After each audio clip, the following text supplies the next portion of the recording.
The views and opinions of this broadcast do not reflect the views and opinions of Armed Media, New Productions, and its affiliates. Enjoy the show.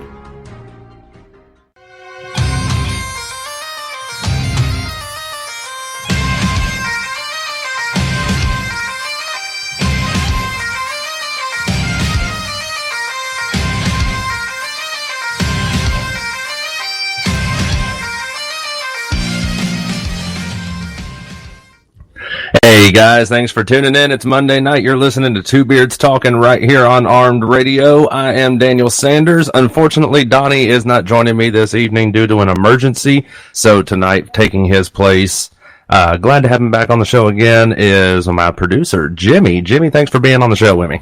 Oh, you're welcome. My pleasure. How's the weather up there? Did y'all get any hits or anything off the hurricane up there? No, we're experiencing 60-degree weather. Oh, God, I'm jealous. It's hotter than hell down here. Yeah, it's been nice up here. I'm wearing a hoodie. Been hotter than freaking Satan's kitchen down here in Alabama. So, as we always do at the start of every show, we want to give a big shout out to all the troops out there overseas, men and women. Y'all are doing a great job over there. Keep up the good work. Come home safe. Everybody's rooting for you back here. We're going to roll right into tonight's show, and this first topic has really got me pissed off.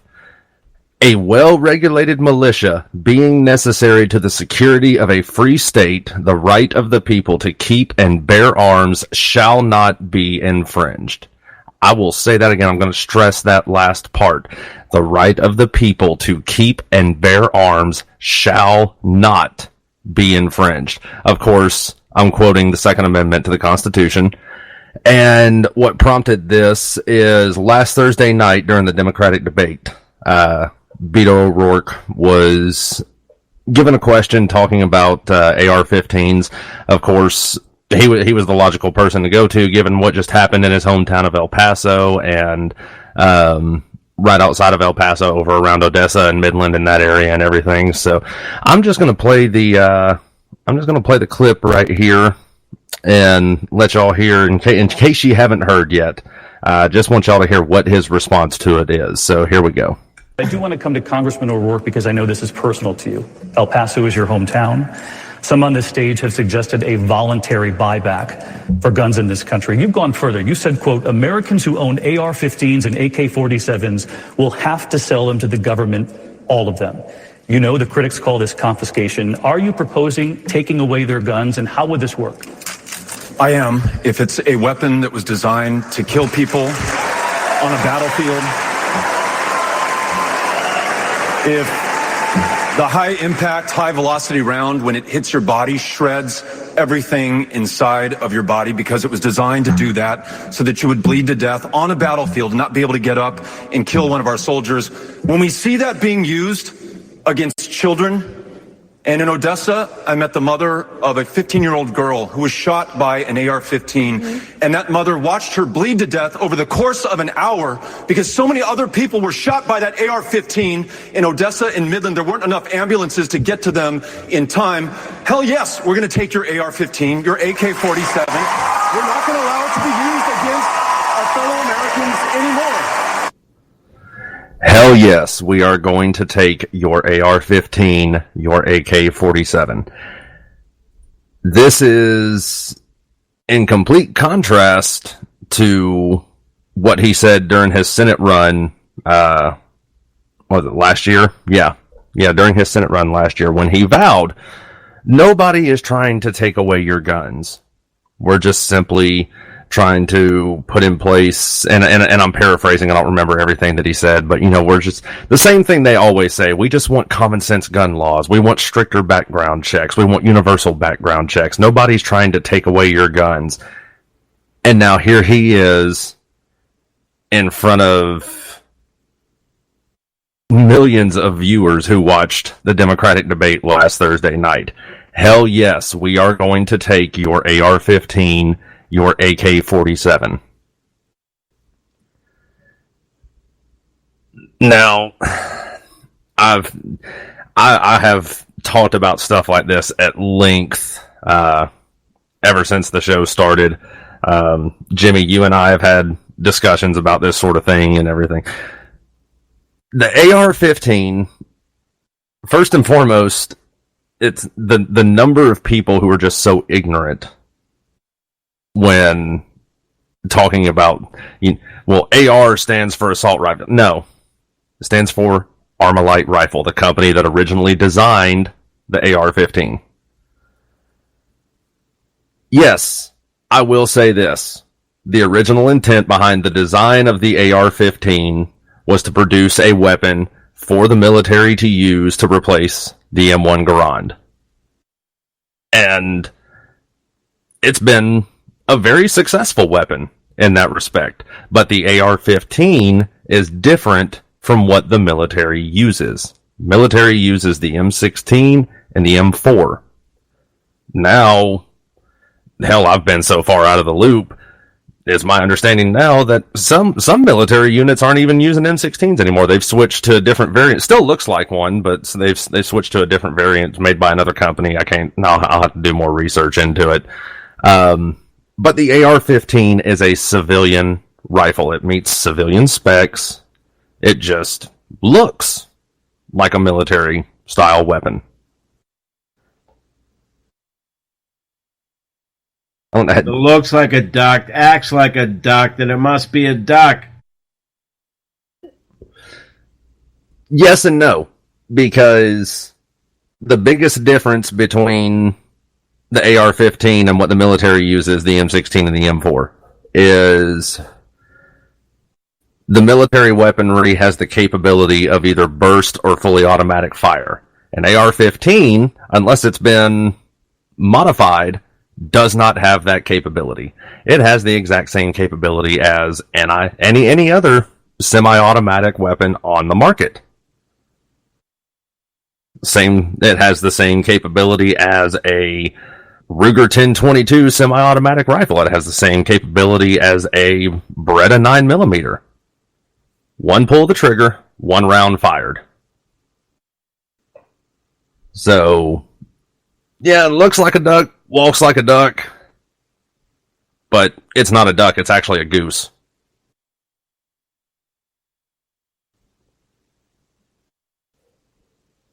You can't convince Democrats of that. And I've had a lot of discussion with I've had a lot of discussion with people about this. I'll talk with people who have their misconceptions about what the AR-15 is because they listen to mainstream media, and I explain to them, the very first thing I'll do is I'll ask them, why shouldn't I, as a civilian, be able to own an AR-15? Well, because it's a military weapon. No, it's not. Looks like a military weapon, but it's not. And then I'll explain everything that I just explained there. And then the very next thing I'll do is I'll pull up a picture of a Ruger 10/22 with a wooden stock, scope, looks like a hunting rifle, and I'll show it to them. Would you consider this to be a suitable weapon for hunting? Just based off how it looked. Well, yeah, that looks like a hunting rifle, I'd say so. Then I'll show them a picture of a Ruger 10/22 that has a telescopic stock, pistol grip, red dot tactical scope, an extended magazine, all this other stuff, and then I'll show that to, well, no, nobody needs to own anything. It's the exact same gun that I just showed you. Just has different hardware on it, just looks different. But it's the exact same gun. Nothing about what is on there has changed the function of how that gun operates. And then, once I get them to realize that, then they start becoming ballistics experts. Well, the 5.56 is a high-powered round. Absolutely, it is. I agree. It's a high-powered variant of a 22. And I'll ask them, if I go out deer hunting, what's actually killing the deer? Is it the gun or is it the bullet? And I actually have had people respond to me and say it's the gun. So apparently I'm walking up and I'm beating the deer to death with a rifle. So no, it's the bullet the projectile that kills the deer, as we all know. Or I hope we all know anyways. And the caliber of the weapon shouldn't matter. I'll refer, how the weapon looks does not affect the caliber of the weapon. I can get a bolt action hunting rifle that's chambered in a 5.56 or a 223, same caliber as an AR-15. I can get a hunting rifle that's chambered in a 7.62, same caliber as a AK-47. So the capability of it being semi-automatic, I can, to an extent, understand where they're coming from as that being a preferred. If somebody was wanting to commit an atrocity such as a mass murder, mass shooting, I could understand why, because a bolt action rifle is very, very slow as far as real, unless you've had a lot of practice with it. But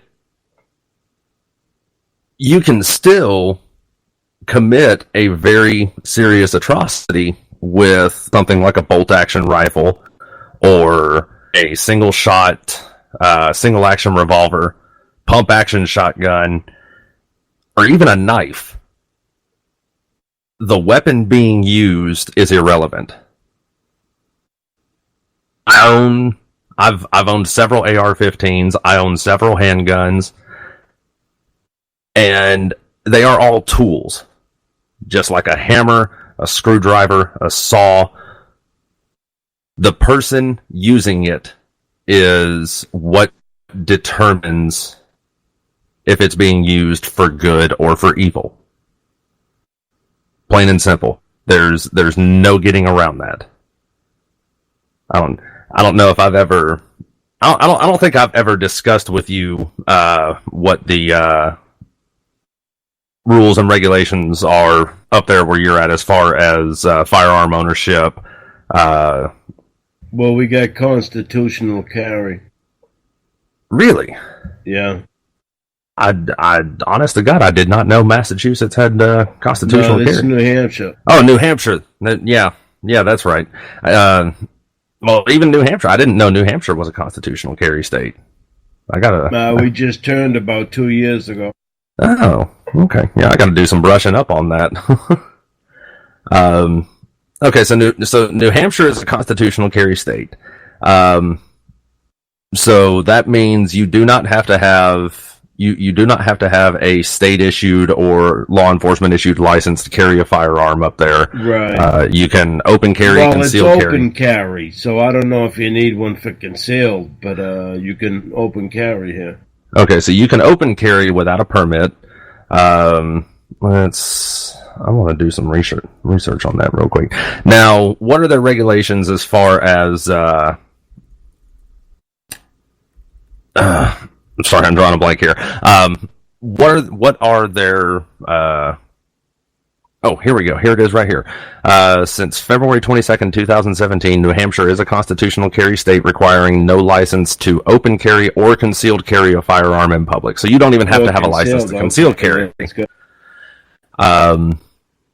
Now, of course, that's mostly dealing with handguns, because the common sense individual isn't going to walk into Walmart with an AR-15 or Mossberg 500 strapped to his back. And I'm stressing the common sense individual. There are the idiots out there that like to push the envelope. Yeah, they seem to be young white guys. Disturbed. But my question is, I would really like to know what New Hampshire's laws are governing hunting, say deer hunting or anything. Because I know in Alabama, you are hunters up here. They're big into conservation and hunting. That's how they make their tourist money, because that's what they depend on. Right. I know here in Alabama, it is illegal to have more than 5 rounds while you're hunting. I do need to get clarification as to whether or not it's more than 5 rounds in the magazine or more than 5 rounds on your person. I believe, if I'm not mistaken, you cannot have more than 5 rounds in your magazine while you're hunting.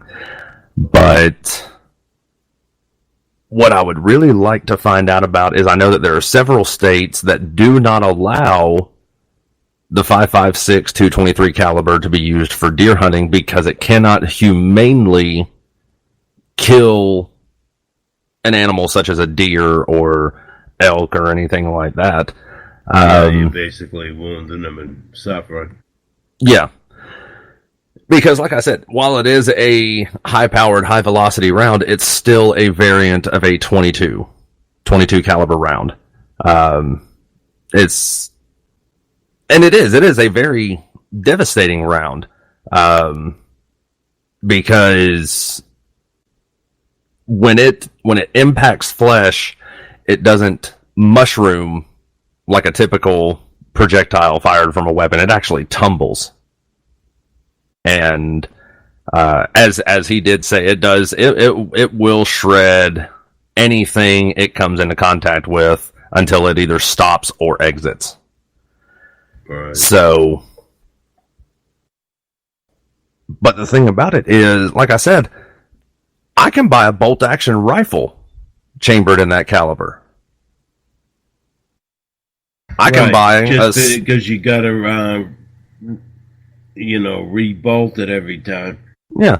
Well, I mean, I can buy a semi-automatic hunting rifle. Not necessarily an AR-15, but I could buy a semi-automatic hunting rifle chambered in that caliber. So we need to look. The Democrats, they speak before they think. They do. And, we need to look. Okay, so his concern is, the mother of the child who's, her child bled to death while she was waiting for the ambulance and everything. I don't know if that's a true story. I'm sure it probably is. And if it is, it's a very sad story. But again, we're looking at the wrong thing here. The gun, while it did fire the projectile, the gun is not what killed that child. It was the projectile. So I can buy an AR-15 that has been modified and rechambered to shoot a 9mm round. The same as my Glock or my SIG. Is that still, are we going to only confiscate, mandatory buyback, whatever it is he's calling it? Are we only going to take away these AR-15s that are chambered in 5.56? No, he already said that he was going to arrest people if they didn't give up the guns. Right. But so it's not a buyback; it's confiscation. It is. But that's the question I would pose there. Are we only taking away the guns that are chambered in a 5.56 or a 223 because of how devastating the round is? Can I keep my AR-15 that's been modified to shoot a 9mm the same as my handguns? Or is he just talking out of his ass and trying to do what all the other Democrats want to do and turn this into a socialist country? Because as most people know, socialism starts with controlling people's speech, taking away their right to defend themselves, so on and so forth.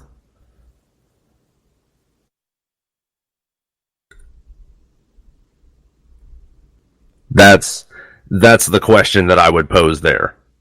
Is he more concerned about how devastating the round is and restricting the caliber, or is he just concerned about the gun itself? They don't even care. Like I said, it's not the gun that kills people; it's people that kill people. It is. If they get rid of the guns, it would be knives. It would be.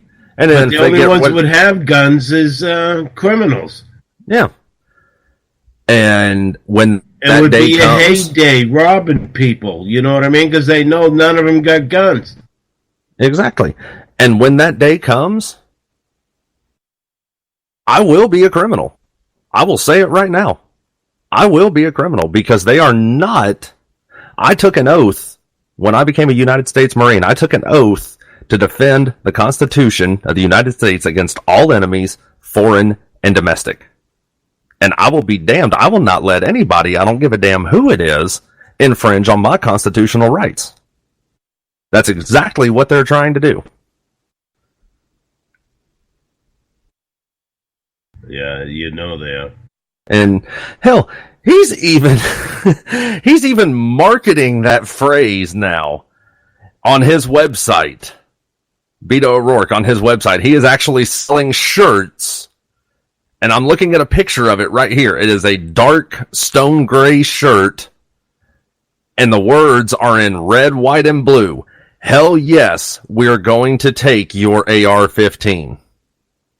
And then at the bottom in fine print, Beto for America.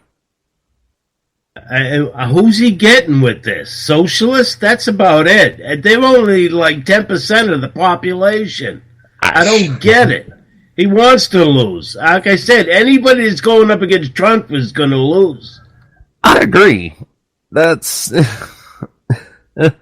He's just going to make fodder out of him. He's just waiting to see who they nominate. And, you know, and this is the other thing, too. I've been having discussions with people about this, too. This is, for as long as I can remember, this is the first time I have ever seen an incumbent not run unopposed. There are actually Republicans that are wanting to run against Trump for the next election. Oh, yeah, Weldon, Joe Walsh. Yeah. So it'll be interesting to see which ones... Bill Weld was former governor of Massachusetts. When I lived there, I voted for him. It was amazing to have a Republican governor in a Democratic state. I lived there most of my life, and I hated it because I was... You know, it was great when I was a Democrat coming out of school. And then it took me till like 30 to figure out I was a Republican. So I'm sitting here reading an article. As I said, Beto has, you know, flip-flop on this stance. Last year, when he was running for Senate, he was on a radio show, the Chad Hasty Show. And the host of the show asked him, I own an AR-15. A lot of our listeners out there own AR-15s. Why should they not have one? And this was Beto's response. To be clear, they should have them. If you purchased that AR-15, if you own it, keep it. Continue to use it responsibly. If you own a gun, keep that gun. Nobody wants to take it away from you. At least I don't want to do that. Eating his own words. Absolutely. I would love more than that. You know, it was, you know, during the last live show, when we had Coach Tuberville on the show, it was an honor having him on the show, getting to talk with him and everything. I don't think I would ever be so blessed as to have Beto O'Rourke come on the show and have a debate with me. I don't think he would, even if I had the avenue to get in touch with him and invite him on, I don't think he would do it. Because... Oh, I'm sure he does. He loves attention. He does love attention, absolutely. Yeah, exactly. I bet you if we go ahead and ask him, he'd probably say yes. Especially if you tell him you're broadcasting to 66 countries. Yeah. Absolutely. And all across America. Yeah. I would love more than anything to get him on the show and have a debate with him, especially about guns. That would be that would be a really fun show, I think, because I have a feeling he'd be coming into that show very unequipped. It would certain. I think I'm going to do that. I think I'm going to write a letter to his campaign manager or whoever and see if I can get him on the show. Absolutely. Yeah, tell him you're national wide, or you know what I mean. Well, I mean, I could stretch it and technically say that we are worldwide because we are. True, but they're not going to be worried about worldwide. They want the states. But that'll get you out to Alaska and Hawaii, though. Yeah. Absolutely. Oh my God, I would. Oh yes, I'm motivated now. I'm doing it. You've given me the motivation. I'm doing it. So, So we're going to jump off of that topic now before I before I say something that really gets me in trouble. Oh, I thought you were going to say before I cream myself.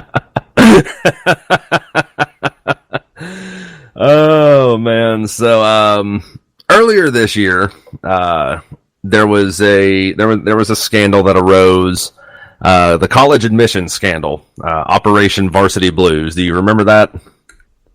Yeah, with Felicity Huffman. Yeah, and, the other broad from Lori Loughlin. Lori Loughlin. That's right. Yeah. Well, Felicity Huffman was just recently sentenced to 14 days in a federal prison. And there's a lot of debate going around as to whether or not her sentencing would affect Lori Loughlin's sentencing. Now, Felicity Huffman only spent something, I think it was like $15,000 to have her daughter's grades altered during the SAT testing to ensure that she was admitted into this school. It's my understanding also that Lori Loughlin spent a lot more than $15,000 and also had a lot more done. Realistically, if that's the case, Lori Loughlin should receive a much, much stricter sentence than Felicity Huffman did. But the problem is, somebody pointed out to me this evening an article. This is from an incident that occurred back in 2011. And this is on people.com, where I've got this article from. Felicity Huffman's 14-day sentencing has spotlighted school-related cases of parents who received longer jail time in comparison to the actress's role in the college admissions scandal. A homeless woman from Bridgeport, Connecticut was sentenced to 5 years in prison for enrolling her son in a school district where he did not reside. In 2011, Tanya McDowell wanted a better education for her then 5-year-old son, Andrew, and enrolled him in an elementary school in the neighboring town of Norwalk, using her son's babysitter's address for registration papers. At the time, she and her son were living out of her van in homeless shelters and spending nights at an apartment in Bridgeport. Sentenced to 5 years. She was arrested and charged with first-degree larceny and sentenced to 5 years for the, quote, stolen education.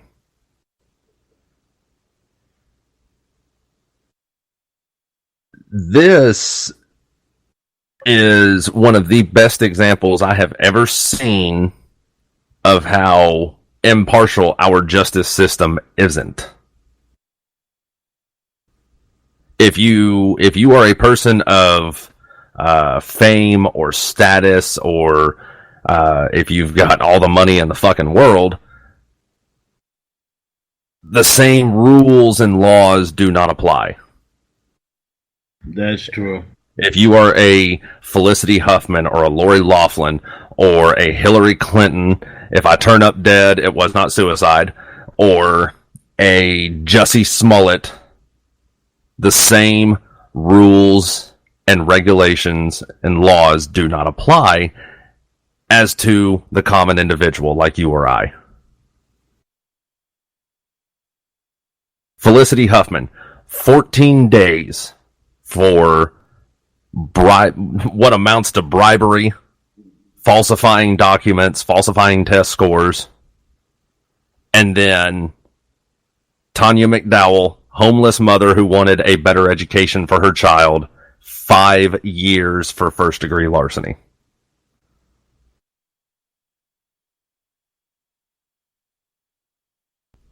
I'm not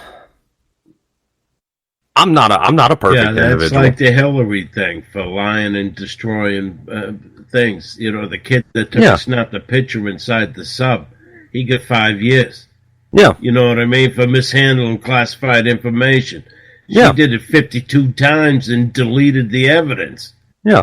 Well, an even better example, I believe he was a Marine. Yeah. Sent an email over an unclassified network, and this email did not contain any classified information, to my understanding. But he sent information through email over an unclassified network to service members overseas that he knew in an effort to help them track down and detain a high-value target, which they did. And his case has since been overturned and thrown out, but he was much more harshly sentenced and treated than Hillary didn't even get sentenced. No, they found her not worth prosecuting. That was Comey. Yeah. She's not done. She was never charged, so they can charge her any time. But at what point do you no longer become a common individual? You know, at what point? Trump gets in again. I think she's going to jail. Possibly. But, you know, what I'm getting at is, at what point do you reach the status where the rules and laws no longer apply to you as they do everybody else? That's because if you're left, you get away with it. Nobody in the left is taking any accountability, I should say. You know, that's I want to know that. You know, at what dollar amount in my net worth do I no longer get held to the same standard as far as rules and laws as the common person? At what point of fame and status, you know, I really want to know this. Like, does my net worth have to be like, you know, at least $1.5 million, or do I have to have been a recurring character on a TV show? What point do you reach where you have the ability to say, I can do this and I don't have to worry about it because I'm going to get a much less sentence than the average Joe who does the exact same thing? Oh, if you hire a better lawyer, you bet your ass you get a lower sentence. The judge only because his relationship with the lawyer. Yeah, that's. I'm shocked. Like I said, what is this, 2019, and we're still going back to the Western days for justice. You know, it's just retarded. They just don't move. I mean, a homeless mother who is doing everything that she can to make sure her child has a better life, a better education, and is sentenced to 5 years behind bars. And then people like Felicity Huffman, Lori Loughlin, they just get a little slap on the wrist. Well, that's their first time probably doing time. The woman that sent a kid to school, if she's that poor, she's got a record. And, you know, I really, while I understand where you're coming from, I really don't see the relevance behind that. You know, it's because it does say in the article that the homeless mother, McDowell, she was also facing drug charges at the time, which she did later serve time for. But, you know, when somebody looks at her record later on down the road, you know, say she goes to apply for a job or something like that, they're not going to see first-degree larceny because she lied about where her son lived so he could go to a better school. All they're going to see is first-degree larceny. Oh, she's a thief. We're not going to hire her.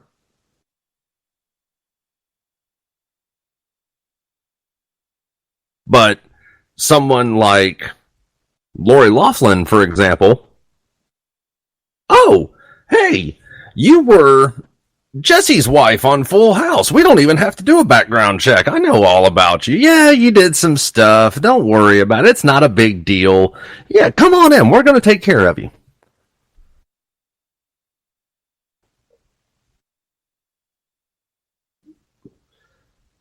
is Ms. McDowell?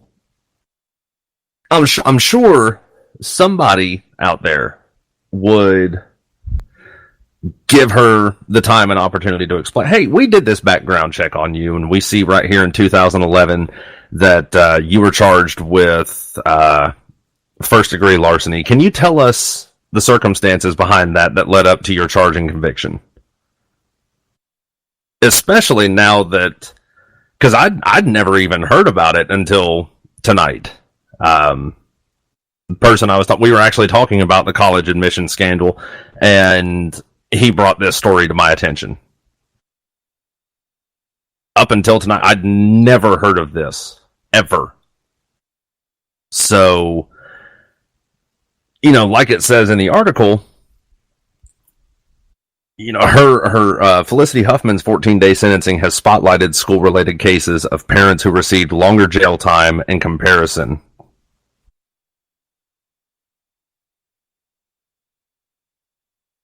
And the thing about is, I know USC was one of the schools that was involved in this admission scandal. There were other schools involved in it as well. It's not like, first and foremost, Felicity Huffman is married to William H. Macy. So we have two prominent named actors, Felicity Huffman and William H. Macy. If your child doesn't have the grades to get a full ride into school, I don't think it's going to hurt you to spend the money to put your kid through the school if that's what they want to do.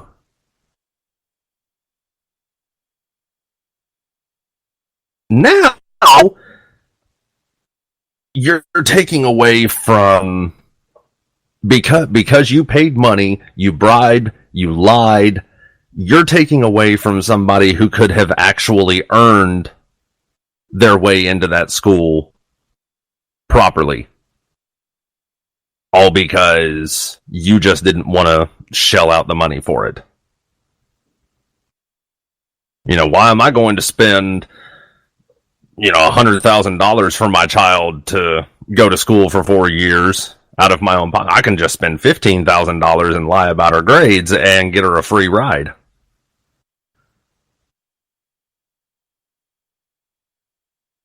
It pisses me off more than anything. Because, again, growing up, I fucked off in school. I didn't care.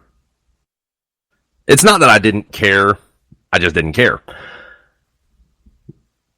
So I had no drive or ambition to worry about going to college. I hated school enough as a child. Why in the hell would I want to continue to do it when I don't have to? Looking back on it now, if I could go back in time and meet the 13, 14-year-old me, I'd kick myself in the ass every day. But I chose a different route, which was the military. And it was because I knew I didn't have the grades to get into college, and I knew my parents couldn't afford to put me through college. So I didn't even attempt to create the situation of, do I want to... You didn't learn a trade in the military? I mean, I was in the infantry. That's well, kind of I did, because I was a mortarman, and they told us, aside from law enforcement or security as an infantry marine, as a mortarman, we were basically being taught kind of the same thing as like the site surveyors that you see at a construction site. They got the little tripod with the thing on it, and they're writing down the measurements and everything.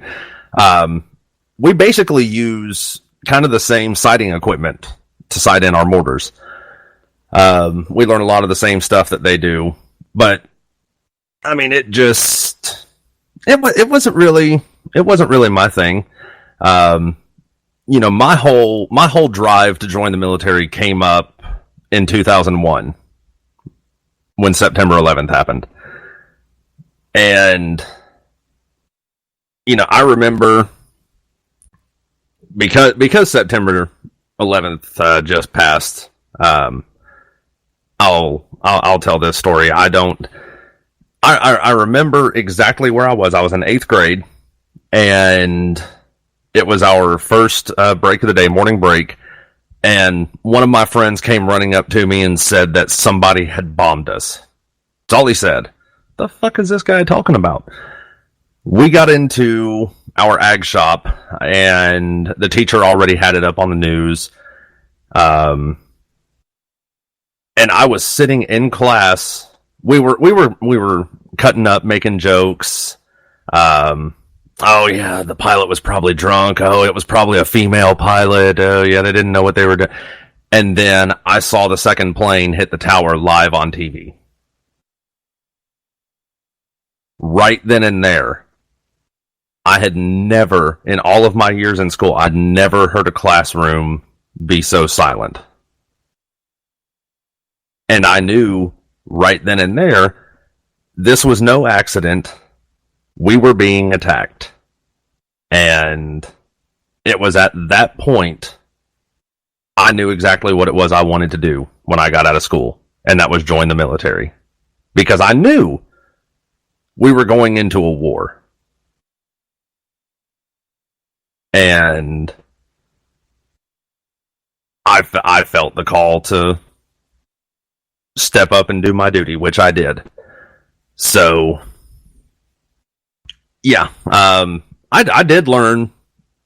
I learned several things while I was in the military. I learned how to operate and drive a forklift. I learned maintenance. I learned plumbing. I learned all kinds of things. But yeah.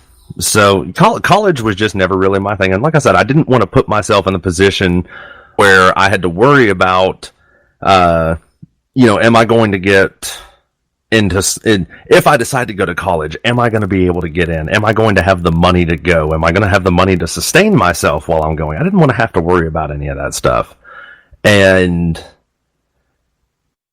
then you have people, like I said, like Felicity Huffman, Lori Loughlin. Well, why should I have to shell out so much money for my child to go to school? This is ridiculous. My child is better than that. I'm not shelling out hundreds of thousands of dollars when I can just spend X amount of dollars, a fraction of what it would cost, and be able to get my child a full ride. All you're doing is setting your child up for failure, along with committing several felonies in the process.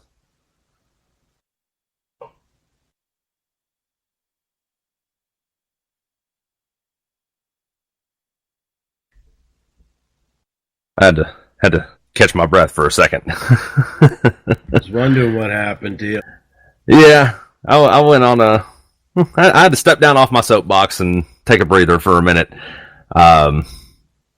Yeah, so I mean, what has this country become? We have no respect for anybody as individuals. People's opinions don't matter unless your opinion coincides with my opinion, then yeah, we'll get along just fine. But if I don't like what you have to say, I'm offended and you're not allowed to say it. We don't really value the things that are important anymore. Just the other day, I was having a discussion with somebody about, again, the federal minimum wage being $15 an hour. And I was having the discussion with my mother, back in the 70s, she was working at a gas station and she was making like $2 or $3 an hour. which back in the 70s, I get it. The inflation and all this other stuff has increased drastically in this day and age compared to what it was back then. $2 or $3 an hour went a lot farther than $7 or $8 an hour does now. But at the same time, $2 or $3 an hour is still not enough. In the 70s, $2 or $3 an hour wasn't enough for an individual to, I'll rephrase, it was enough for an individual to survive on. It wasn't enough for an individual to live the lavish life. And that's the way minimum wage is now. $7.50 an hour is not enough. It's enough to make sure you have the necessities that you need to survive. It's not enough to warrant going out and spending $1,200 on a new cell phone, $800 on a new purse, $400 on a pair of shoes. That's all shit. It's a want. It's not a need. It's a want. You don't have to have the brand new smartphone or the designer purse or the pretty shoes that you saw on this. You don't have to have that shit to live.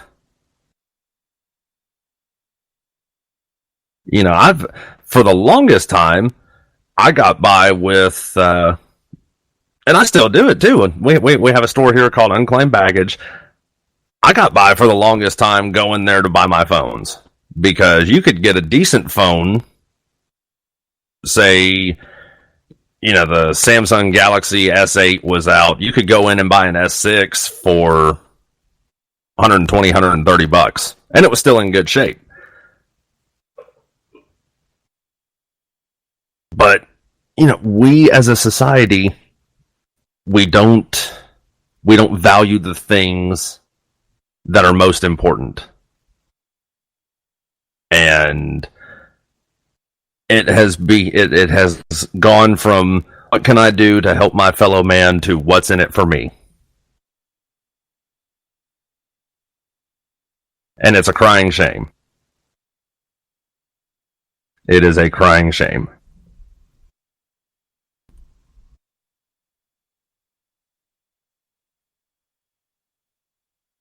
Okay, I'm back down off my soapbox now.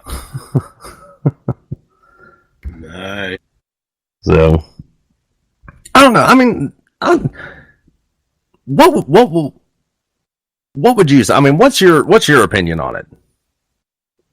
I don't have one. Don't have one. Well, oh man. So, yeah. I mean, politicians going back on their word, and that's nothing new. Politicians have always lied, but being blatantly caught in a lie. It'd be refreshing to have somebody that ain't lying. You know what I mean? Well, and he is for the people. He just said tonight in his rally, he goes, "I lost billions of dollars becoming president." He goes, "I knew that at the beginning. I knew that." And I'm just saying, he gave up a lot for the people. He did, absolutely. No doubt about it. Now, that having been said, Trump, I voted for Trump. I support Trump. But on the flip side of that coin, Trump is now a politician, and even Trump has lied. What's he lying about? Oh, God. I knew you were going to ask me about that. And as soon as I said it, like, the conversation that I was having about it the other day, just, as soon as I said it, it ran away. Brain it wasn't anything like the deal with Beto O'Rourke. If you have an AR-15, you can keep it. Hell yes, we're going to take your AR-15. It wasn't anything like that. It's more like Trump goes in for a press conference, and this is the information that he's given for the press conference, and then later on down the road, he goes in for another press conference and says something that contradicts what he previously said. It's not that he actually himself lied, it's he was given bad information the first time around, and trying to straighten it out. Yeah, and that's the people around him. It is, and it's it's not entirely his fault, but I think things would be a lot easier if press conference A, he says this, press conference B, he comes out and says, I know I said this before. Information has changed since point A. Here we are at point B. This is the new information that I have. It's not that I'm lying.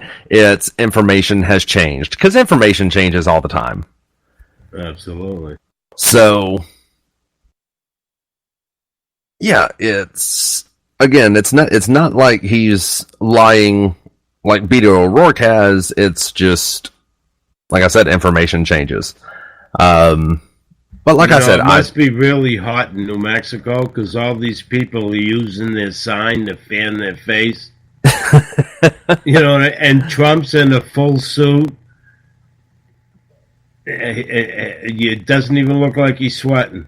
For one, he's probably got a shit ton of fans blowing on him up there that nobody knows about. No, his hair would be moving. That, I'm going to say I'm going to go with the general consensus. And yeah, I'm thinking that's, there's two causes behind why his hair wouldn't be moving. Either one, it's not real, like most people say, or two, he's got a shit ton of product in his hair. No, and it's like a brick on his head. It would look greasy. And like I said, you'd see the wind blowing. On the people behind him, nothing. Their hair ain't moving. Which now I will say, earlier this year I took a trip out to Arizona, and yes, it's so freaking hot out there. It's nowhere near as bad as what it is here in the Southeast, because over there it's a dry heat. My ass, it's dry heat. I spent a week out there for a convention, and they made you go outside and smoke. I literally would go outside and smoke and sweat just in the 5 minutes I'm there, and then go back into the air conditioning. And it is a dry heat out there. And it really all depends on what part you're in. California was a dry heat. It didn't have the humidity like Arizona did.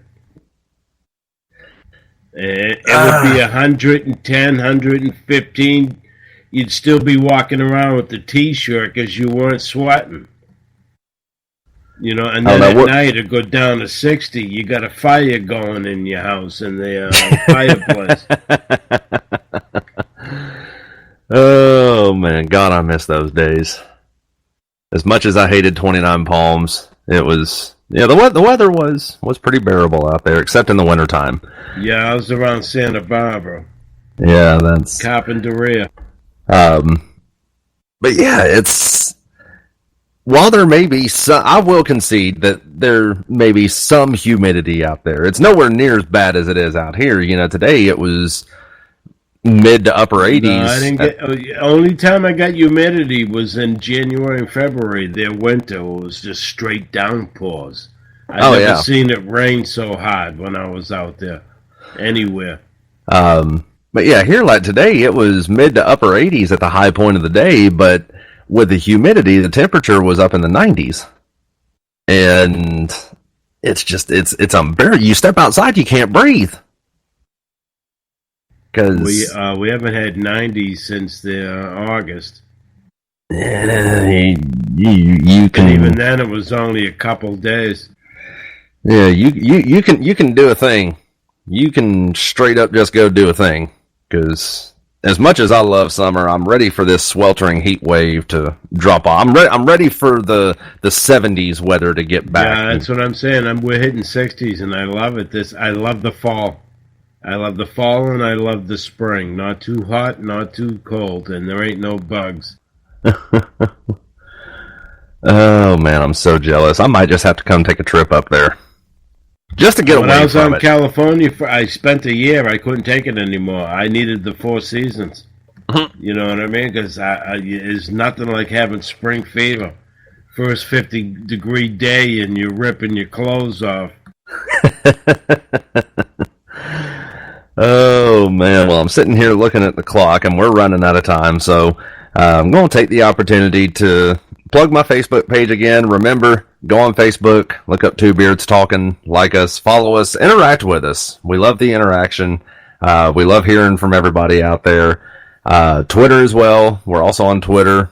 You know, you can jab back and forth with us on there. And also follow Armed Radio Group News, I think is the, you know, follow the Armed Radio on Facebook as well. Check out the other shows that we got on the station and everything. Again, big shout out to all the troops out there, men and women. Everybody's doing a good job. Come home safe. We're all rooting for you. I got nothing more. Jimmy, if you got nothing more. I got nothing other than the ditto. Excellent. Well, Jimmy, I do appreciate you coming on the show. It's been fun. Absolutely. We appreciate everybody listening. This has been Two Beards Talking. I'm Daniel Sanders. And for Jimmy, thanks for listening, everybody.